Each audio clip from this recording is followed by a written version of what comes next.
আজকে আপনাদের জন্য একেবারে আরসালান স্টাইলের বিরিয়ানি রেসিপি নিয়ে হাজির হয়েছি। কোনো রকম কথা হবে না, সরাসরি চলে যাব রেসিপিতে। তবে সর্বপ্রথম আপনাদের কাছে রিকোয়েস্ট করব আমার এই চ্যানেলটি সাবস্ক্রাইব করে আমার পাশে থাকার। আর আপনি যদি ফেসবুক থেকে দেখছেন তাহলে পেজটিকে ফলো করে দেবেন। এখানে মাংস নিয়ে নিয়েছি, এখানে মাটন আছে 700 গ্রাম মতন। তো মাংসগুলোকে আমি খুব একটা ছোট করে কাটিনি, বিরিয়ানির সাইজ যেরকম হয় ঠিক সেই রকমই। তো এই মাংসগুলোকে এখন ম্যারিনেট করতে দেব। ম্যারিনেট করতে দেওয়ার জন্য একটা মশলা তৈরি করে নেব। প্রথমেই নিয়ে নিলাম হাফ চা চামচ রসুন বাটা, হাফ চা চামচ আদা বাটা, আর দিয়ে দেবো এরপরে খুব অল্প পরিমাণে হলুদ গুঁড়ো আর কাশ্মীরি লঙ্কার গুঁড়ো। কাশ্মীরি লঙ্কার গুঁড়োটা হলুদ গুঁড়োর থেকে একটু বেশি পরিমাণে হবে। দিয়ে দিলাম জিরে গুঁড়ো, এবার দিয়ে দিচ্ছি ধনে গুঁড়ো। সব কিন্তু হাফ চা চামচ করে দিচ্ছি এখন। আর দিয়ে দিচ্ছি টক দই। টক দই 2 টেবিল চামচ মতন দিয়ে দেব। প্রথমে এই সব উপকরণগুলো একটু ভালোভাবে মিশিয়ে নিচ্ছি। দিয়ে দিলাম লবণ, মাংসের পরিমাণ অনুযায়ী লবণের পরিমাণটা দিলাম। আমি এখানে হাফ চা চামচ মতন লবণ দিয়েছি। দিয়ে দেবো কিছুটা তেল, 2 চা চামচ মতন তেল আমি এখানে ব্যবহার করলাম।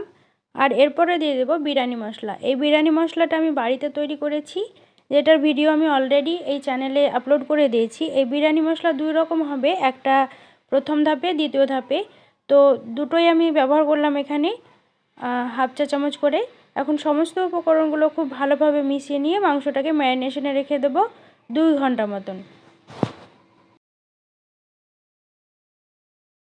এখানে বিরিস্তা ভাজার জন্য একটা প্যান নিয়েছি, প্যানে তেল নেব। তেলটা একটু বেশি পরিমাণেই নেব। স্লাইসড করে কেটে রাখা পেঁয়াজ 300 গ্রাম আমি ভেজে বিরিস্তা তৈরি করে নেব।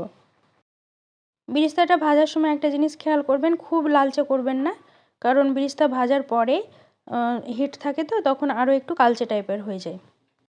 বিরিস্তাগুলো তেল থেকে তুলে নেওয়ার পরে ওই তেলেই ভেজে নেব আলুগুলোকে আমি অলরেডি সেদ্ধ করে নিয়েছি। প্রেসার কুকারে 4টে সিটি দিয়েছি। আর এই আলুতে মিশিয়েছিলাম হালকা একটু হলুদ আর লবণ। আলুর মধ্যে যতক্ষণ না গাটা হালকা হালকা ব্রাউন কালার ধরে আসবে ঠিক ততক্ষণ ভাজবো আমরা। তারপরে এটাকে তুলে নেব। আলুটা ভাজা হয়ে গেছে, এখন তুলে নিচ্ছি। এরপরে একটা বড় পাত্র বসিয়েছি। আমি এখানে একটা ডেকচি নিয়েছি, আপনারা চাইলে তলা চওড়া এরকম একটা হাঁড়ি নিতেও পারেন। তো দিয়ে দিলাম তেল। যেহেতু খাসির মাংসে একটু চর্বি থাকে তাই খুব একটা তেল দেওয়ার দরকার নেই।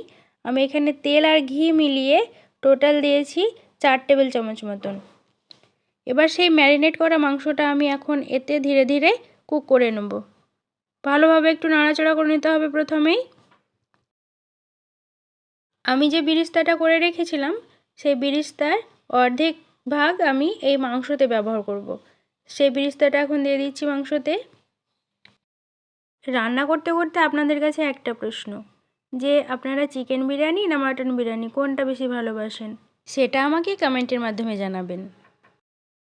10 মিনিট মতন খুব ভালোভাবে কষিয়ে নেওয়ার পরে এতে আমি এখন গরম জল দেব। গরম জলটা আমি দেখতেই পাচ্ছেন প্রায় 1.5 কাপ মতন জল এখানে আমি ব্যবহার করছি।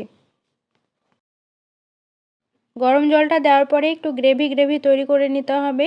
এখানে যেহেতু খুব একটা পেঁয়াজের ব্যবহার হবে না বিরিয়ানির মাংসতে, তো এই যে জলটা দেব, জলের যে গ্রেভিটা তৈরি হবে সেটাতেই বিরিয়ানিটা স্বাদযুক্ত করে উঠবে। আমি আবারও একটু গরম জল ব্যবহার করেছি 1/2 কাপ মতন। তাহলে এখানে টোটাল আমার জল লাগলো 2 কাপ। বড় কাপে 2 কাপ জল আমি ব্যবহার করলাম 700 গ্রাম মাংসের জন্য। গরম জলটা দিয়ে দেওয়ার পরে ঢাকা দিয়ে রেখে দেব যতক্ষণ না মাংসটা সেদ্ধ হয়ে যাচ্ছে। মাংসটা সেদ্ধ হতে হতে অন্যদিকে আমি চলুন ভাতের প্রিপারেশনটা করে নিই।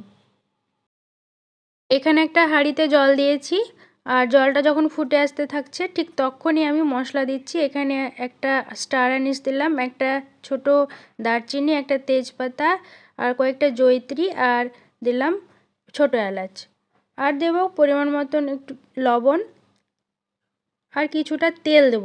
তেলটা দেওয়ার ফলে কি হবে, ভাতটা একটার সঙ্গে একটা গায়ে লাগবে না, ঝরঝরে হবে।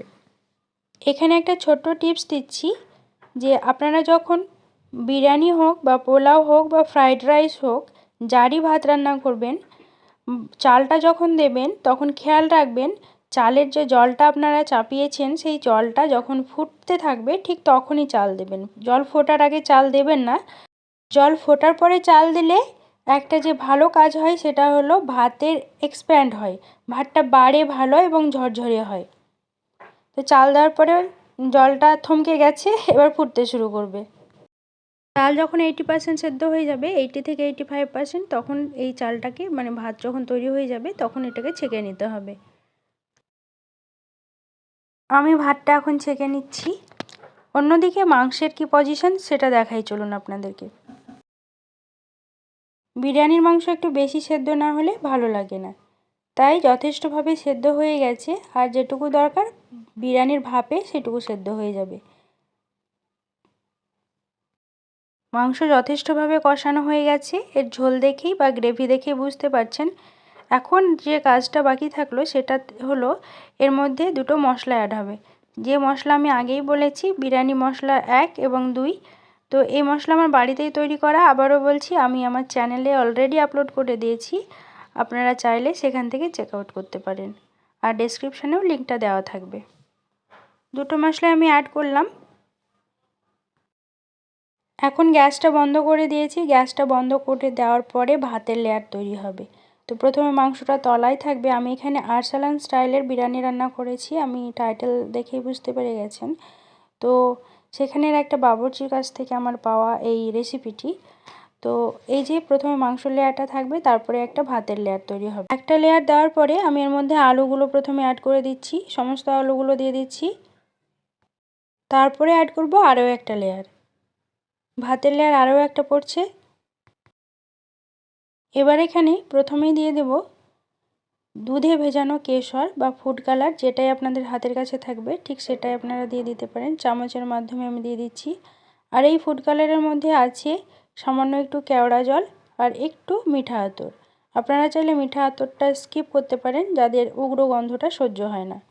তো এখানে যে কালারটা আমি দিয়ে দিলাম, আর দিয়ে দিচ্ছি বেরেস্তাটা ছড়িয়ে দিচ্ছি। এখানে আর বিরিয়ানির মশলার দেওয়ার দরকার নেই, কারণ মাংসতে যথেষ্ট পরিমাণে বিরিয়ানি মশলাটা দেওয়া হয়ে গেছে। এরপরেও যদি আপনাদের মনে হয় যে সামান্য একটু বিরিয়ানি মশলা ছড়িয়ে দেবো, সেটা আপনারা দিতে পারেন, কিন্তু আমি এখানে আর দিইনি। তারপরে এখানে একটা ঢাকনা দিয়ে দেবো। তো ঢাকনাটা দেওয়ার আগে আমাকে হয়তো বা আপনারা আটার ডো তৈরি করতে পারেন, কিংবা ভালো কোনো মানে মোটা কাপড় দিয়ে আপনারা ঢেকে দিতে পারেন। এখানে আমি মোটা কাপড় দিয়ে তার উপরে ঢাকনাটা দিয়েছি, আর ঢাকনাটার উপরে একটা নোড়া চাপিয়ে দেবো, যার ফলে ভেতর থেকে বাষ্প বাইরে আসতে পারবে না। আমি এখানে নোড়া চাপিয়েছি, আপনারা চাইলে যে কোনো ভারী জিনিসই চাপিয়ে রাখতে পারেন। খেয়াল রাখবেন শুধু যে ভেতরের বাষ্পটা বাইরে যাতে না আসে। প্রথমে 2 মিনিট ডেকচিটাকে সরাসরি হিটে চাপিয়ে তারপরে এই যে একটা তাওয়া চাপিয়েছি, এই তাওয়ার উপরে ডেকচিটা দেব 20 মিনিট মতন। 20 মিনিট মতন ভাপে রেখেই তৈরি হয়ে যাবে বিরিয়ানি। প্রথমেই যে তাওয়াটাকে খুব ভালোভাবে হিট করে নিয়েছি, ধোয়া দেখেই বুঝতে পারছেন। এখন চাপিয়ে দেব ওই ডেকচিটা।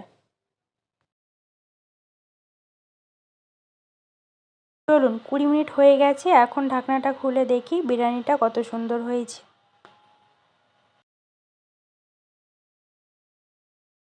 শেষ মুহূর্তে ওপর থেকে 1 চামচ মতন ঘি ছড়িয়ে 2 মিনিট মতন ঢাকা দিয়ে রেখে দেব। তারপরে আপনারা সার্ভ করে নেবেন এই সুস্বাদু আরসালান স্টাইলের বিরিয়ানিটা। আর রেস্টুরেন্টে যেতে হবে না, গ্যারেন্টি দিয়ে বললাম, আপনারা যদি এইভাবে বিরিয়ানি স্টেপ বাই স্টেপ করে ফেলেন তাহলে। আপনাদের যদি আমার এই রেসিপিটি ভালো লেগে থাকে তাহলে লাইক করে আমার চ্যানেলের পাশে থাকবেন। আবার হাজির হব নতুন কোনো রেসিপি নিয়ে, ততক্ষণের জন্য বিদায় জানালাম। ধন্যবাদ আপনাদের সকলকে।